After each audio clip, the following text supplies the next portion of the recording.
నమో వెంకటేశాయ. ఏడుకొండలవాడ వెంకటరమణ గోవింద గోవింద. శ్రీ శ్రీనివాస శ్రీ వెంకటేశ గోవింద గోవింద. కలియుగ ప్రత్యక్ష దైవం శ్రీనివాస పరబ్రహ్మ అనుగ్రహ విశేషంతో శ్రీమద్భాగవతంలో అష్టమస్కంధంలోని విశేషాలు యథాశక్తి తెలుసుకుంటున్నాం. నారాయణం నమస్కృత్య నరం చైవ నరోత్తమం దేవీం సరస్వతీం వ్యాసం తతో జయముదీరయేత్. శుక్రాచార్యుల వారు బలిచక్రవర్తికి ఎన్నో విధాలుగా హితాన్ని ఉపదేశించారు.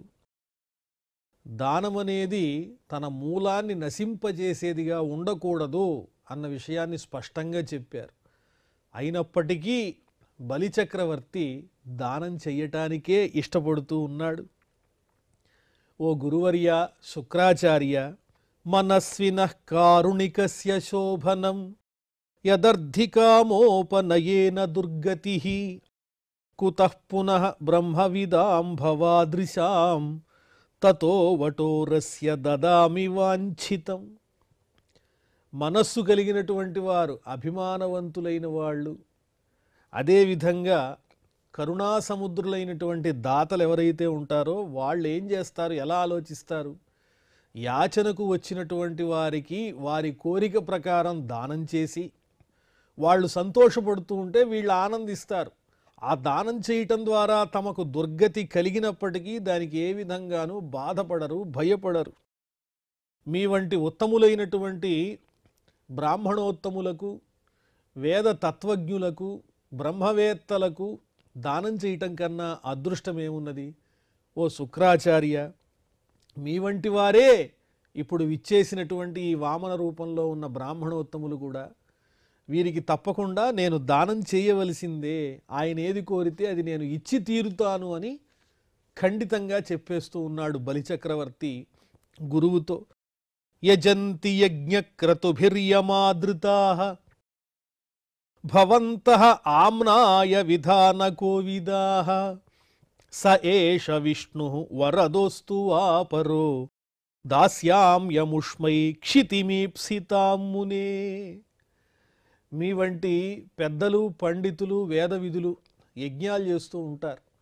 ఆ యజ్ఞాలు చేసినప్పుడు ఆ క్రతువులతో, యజ్ఞ భాగములతో ఏ పరమాత్మను సంతుష్టుణ్ణి చెయ్యాలనుకుంటారో ఆ పరమాత్మ స్వరూపం ఎవరు అంటే ఈ శ్రీ మహావిష్ణువే కదా.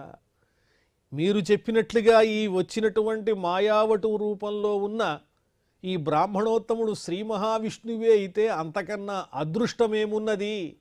సాక్షాత్తు శ్రీ మహావిష్ణువునకే యజ్ఞపురుషుడైన, మీ చేత యజ్ఞములలో హవిర్భాగములతో పూజింపబడేటువంటి ఆ శ్రీ మహావిష్ణువునకు దానం చేసినటువంటి పుణ్యం నాకు లభిస్తుంది. స ఏష విష్ణు వరదోస్తు, నాయందు అనుగ్రహము కలిగినవాడుగా అగుగాక, నా మనస్సుకు ఆనందాన్ని కలిగించుగాక, నేను చేసేటువంటి ఈ దానము వల్ల ప్రసన్నుడగుగాక, నన్ను అనుగ్రహించుగాక. వాపరు, లేదా విష్ణువు కాకపోయినా ఇతడు కోరినటువంటి దానాన్ని నేను ఇవ్వటానికి సంసిద్ధంగా ఉన్నాను.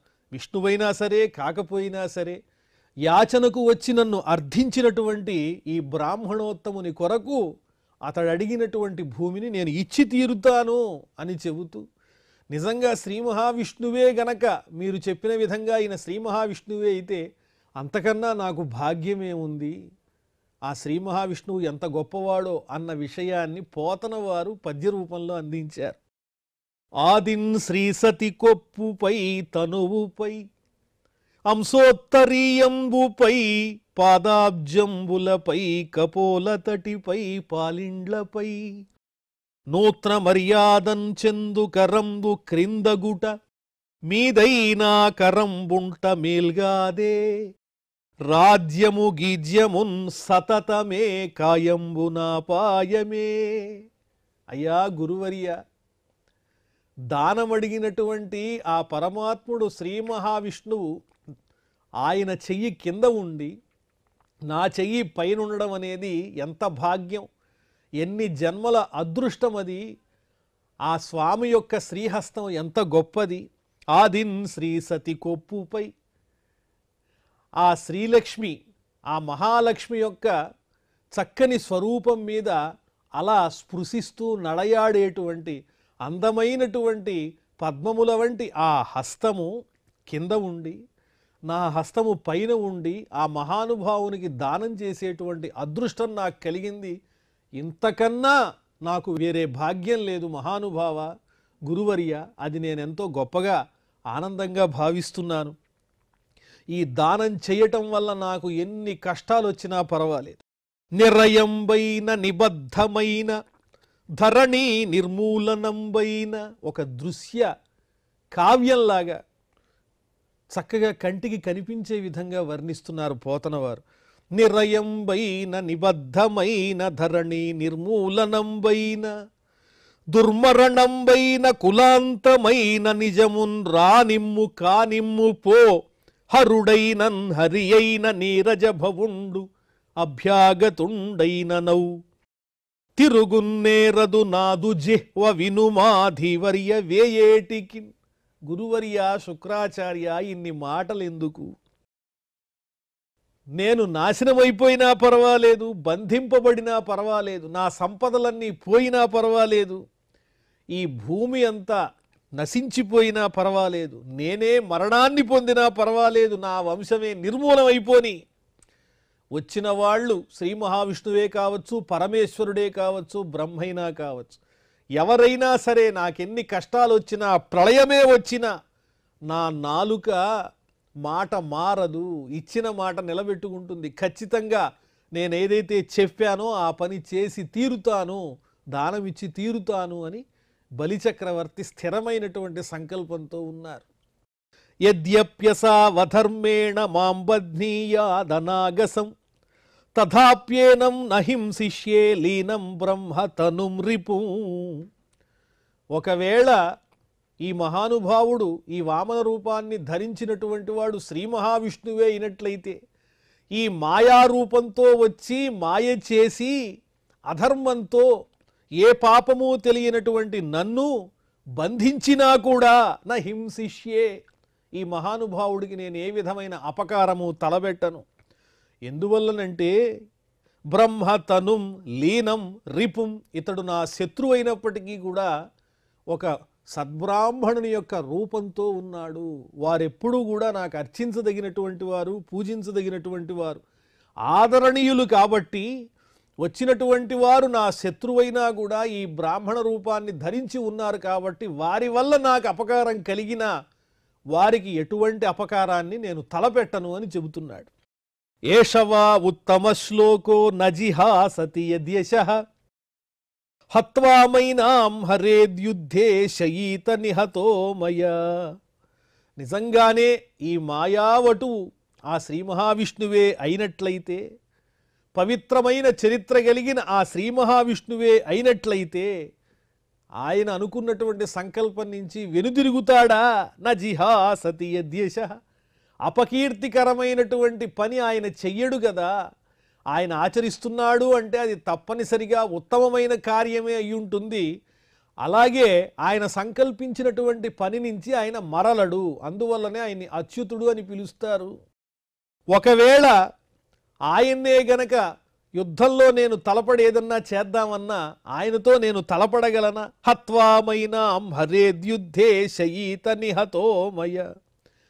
ఈ శ్రీ మహావిష్ణువునే యుద్ధంలో జయిద్దామా అంటే అసలు విష్ణువునకు ఏ విధమైనటువంటి మరణం అనేదే లేదు, జన్మ అనేదే లేదు, ఆద్యంత రహితుడు కదా.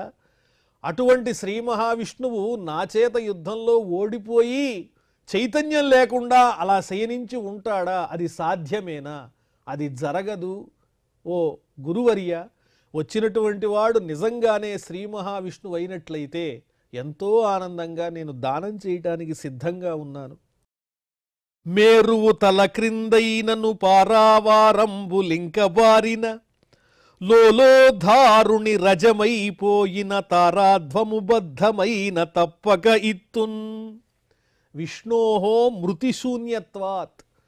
విష్ణువు అనేటువంటి పరమాత్మకు జన్మ లేదు, మరణము లేదు, ఆద్యంత రహితుడు కదా. ఆయనతో నేను యుద్ధం చేసి ఆయన్ని చైతన్యరహితుడిగా చెయ్యటం అనేది జరగని పని. కాబట్టి అటువంటి ఆలోచనే నాకు లేదు. మేరు పర్వతమే తలక్రిందైనా, అలాగే సముద్రాలు ఇంకిపోయినా, ఈ భూమి అంతా పొడి పొడైపోయినా సరే, నక్షత్రాలన్నీ ఆకాశం నుంచి రాలి పడిపోయినా సరే, తప్పకుండా నేను దానం చేసి తీరుతాను, ఇందులో తిరుగులేదని చెప్తున్నాడు బలిచక్రవర్తి. శ్రీ సుక ఉవాచ ఏవమశ్రద్ధితం శిష్యం అనాదేశకరం గురుః శశాప దైవప్రహితః సత్యసంధం మనస్వినౌ.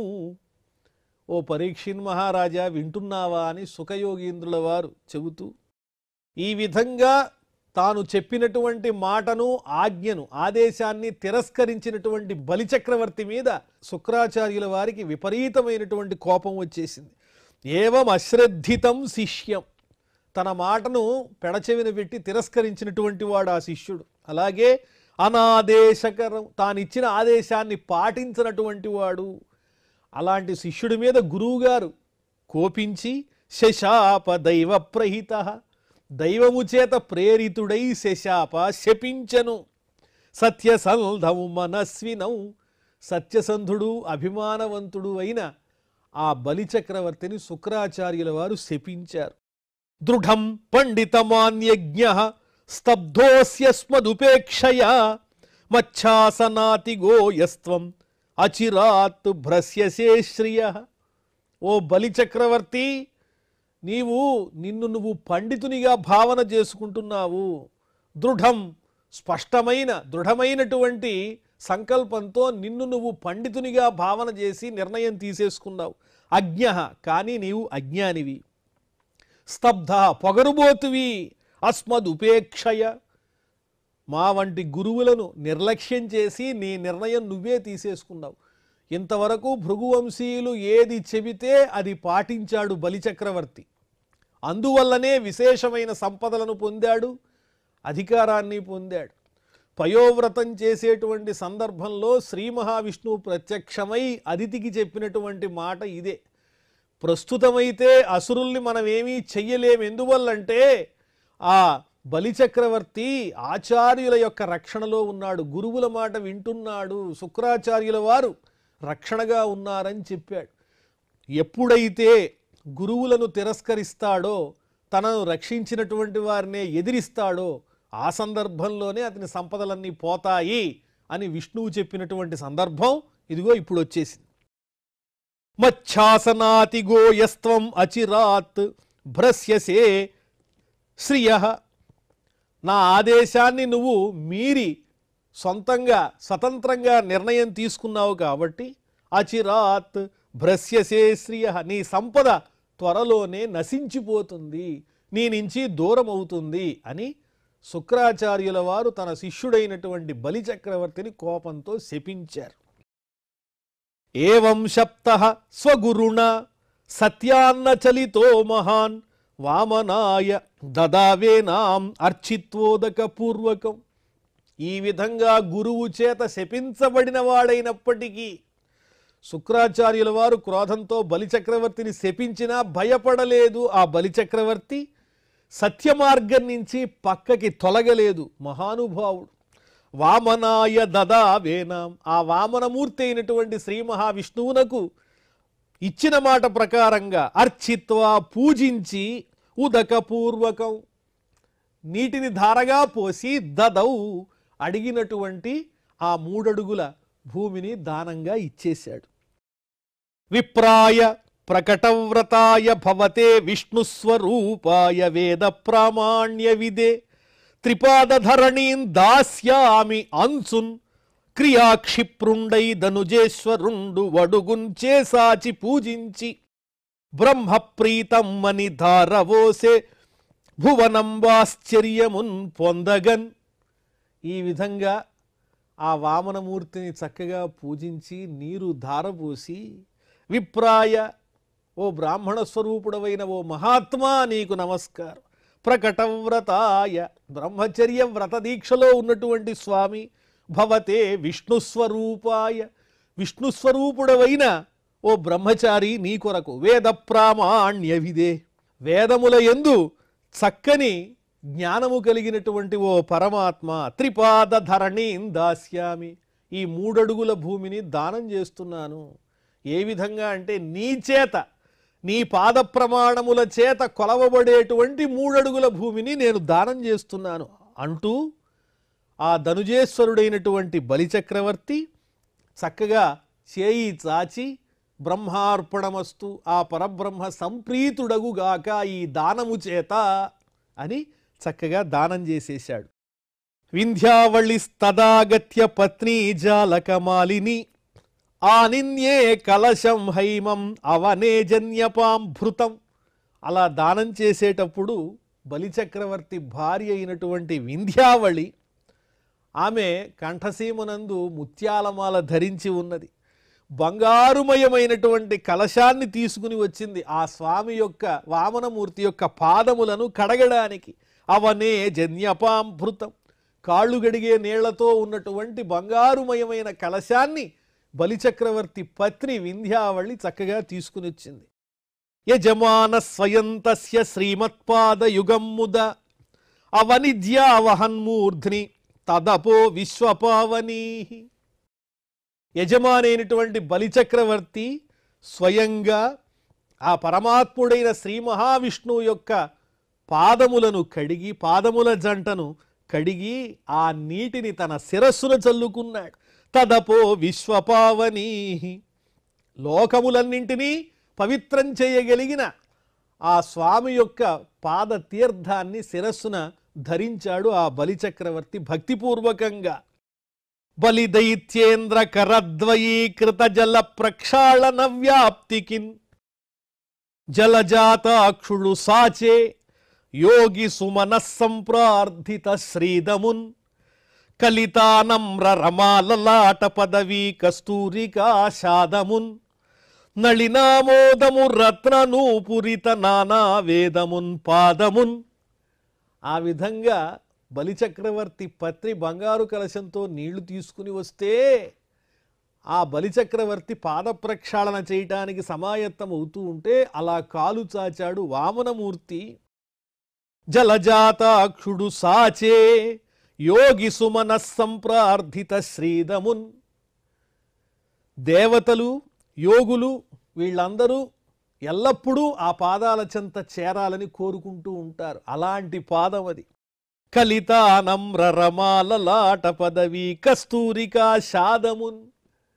నిరంతరము ఆ శ్రీ మహావిష్ణువు పాదపద్మములను సేవించేటువంటి లక్ష్మీదేవి యొక్క ముఖారవిందమునందున్నటువంటి కస్తూరి అంటుకోవటం చేత పవిత్రమైనటువంటి పాదము. నళినామోదము రత్న నూపురిత నానా వేదమున్. చక్కని పద్మము వంటి సువాసనతో కూడి రత్న నూపురిత నానా వేదమున్. నూపురములేమిటి? ఆ స్వామి పాదముల వద్ద ఉన్నటువంటి నూపురములు ఏమిటి అంటే సాక్షాత్తు వేదములే. ఆ వేదములనే పాదములకు నూపురముగా ధరించినటువంటి వాడు. అలాంటి ఆ పాదాన్ని బలిచక్రవర్తి చక్కగా కడిగి ఆ నీటిని శిరస్సున ధరించాడు. తదా సురేంద్రం దివి దేవతాగణాః గంధర్వ విద్యాధర సిద్ధచారణాః తత్కర్మ సర్వేపి గృణంత ఆర్జవం ప్రసూన వర్షైః వవృషుః ముదాన్వితాః. ఆకాశంలో ఉండేటువంటి దేవతాగణమంతా ఈ బలిచక్రవర్తి యొక్క ధైర్యానికి, సత్య సంకల్పానికి అచ్చురు పొంది ఆశ్చర్యపోతూ అతన్ని పొగుడుతున్నారు. గంధర్వ విద్యాధర సిద్ధచారణాః. గంధర్వులు, సిద్ధులు, చారణులు ఇత్యాదిగా కలిగిన దేవతాగణమంతా తత్కర్మ, ఆ బలిచక్రవర్తి చేసినటువంటి అమోఘమైన అద్భుతమైన ఆ పనికి గృణంత ఆర్జవం, కొనియాడుతూ, ఎంత సత్యసంధుడు, ఇచ్చిన మాట నిలబెట్టుకున్నాడు, రుజుమార్గంలో ఉన్నాడు ఈ బలిచక్రవర్తి అని. ప్రసూన వర్షైః వవృషుః. పుష్పవర్షాన్ని కురిపించారు. ముదాన్వితాః, ఎంతో సంతోషంతో కూడినటువంటి వారై. నేదుః ముహుః దుందుభయో సహస్రశో గంధర్వ కింపూరుష కిన్నరాజగుః మనస్వినానేన కృతం సుదుష్కరం విద్వానదాద్యద్రిపవే జగత్రయం. మాటి మాటికి దేవదుందుభులు వాద్య విశేషాలు, మంగళవాద్య విశేషాలు మ్రోగుతున్నాయి వేల కొలది. గంధర్వులు, కింపురుషులు, కిన్నరులు వీళ్ళంతా చక్కగా గానం చేస్తున్నారు ఆ బలిచక్రవర్తి యొక్క కీర్తిని. ఇతడు నిజంగా మనస్వి, అభిమానవంతుడే, మంచివాడు, ఎంత దుష్కరమైన పని చేశాడు, ఎవరూ చెయ్యరిలాగా. ఏం చేశాడు బలిచక్రవర్తి అంటే, గురువైన శుక్రాచార్యుల వారు చెబుతున్న వచ్చినటువంటి వాడు విష్ణువు నీ సంపదలన్నింటినీ స్వీకరించి ఇంద్రుడికి ఇవ్వడానికే వచ్చాడు, ఇతడు శత్రువు అని చెప్పినా యద్రిపవే జగత్రయం, తన దగ్గరున్న సంపదనంతా ముల్లోకములను కూడా శత్రువని తెలిసినా ఆ శ్రీ మహావిష్ణువునకు విద్వానదాత్తు, పండితుడై ఇచ్చేశాడు. శ్రీ మహావిష్ణువంతటి వాడు యాచిస్తే ఇవ్వటం అనేది ఎంత గొప్పో తెలిసినటువంటి వాడు కాబట్టి విద్వాన్, పండితుడు, యుక్తాయుక్త విచక్షణ కలిగిన వాడు, సందర్భమునందు తగిన సంస్కారంతో యుక్తంగా ఆలోచించి ఆ శ్రీ మహావిష్ణువుని ఆదరించి పూజించి తన సర్వస్వాన్ని ఆ పరమాత్మకు అర్పించినటువంటి బలిచక్రవర్తి ఎంత గొప్పవాడో కదా అని సమస్తమైన దేవతలందరూ కూడా అతన్ని మెచ్చుకుంటూ ఉన్నారు. గంధర్వులు గానం చేశారు, దేవవాద్యాలన్నీ మ్రోగుతూ ఉన్నాయి. ఇక ఆ తరువాత తద్వామనం రూపమవర్ధతాద్భుతం హరేరనంతస్య గుణత్రయాత్మకం భూఃఖం దిశోద్యౌ వివరాః పయోధయః తిర్యంగృదేవాః ఋషయో యదాసత. ఎప్పుడైతే దానం చేశాడో వెంటనే ఆ వామనమూర్తి వృద్ధి పొందడం ప్రారంభించాడు. తద్వామనం రూపమవర్ధత అద్భుతం, ఆ వామన స్వరూపము అంతకంతకీ పెరిగిపోతూ ఉన్నది. హరేరనంతస్య గుణత్రయాత్మకం, అనంతుడైన ఆ శ్రీ మహావిష్ణువు యొక్క, ఎటువంటి శ్రీ మహావిష్ణువు, సర్వగుణత్రయాత్మకం, సత్వరజస్తమో గుణములతో సృష్టినంతా నడిపించేటువంటి ఆ పరమాత్ముని యొక్క దివ్య రూపం అంతకంతకీ పెరిగిపోతూ ఉన్నది. ఎలా పెరిగిపోతోంది? భూఃఖం దిశోద్యౌ వివరాః పయోధయః తిర్యంగృదేవాః ఋషయో యదాసత.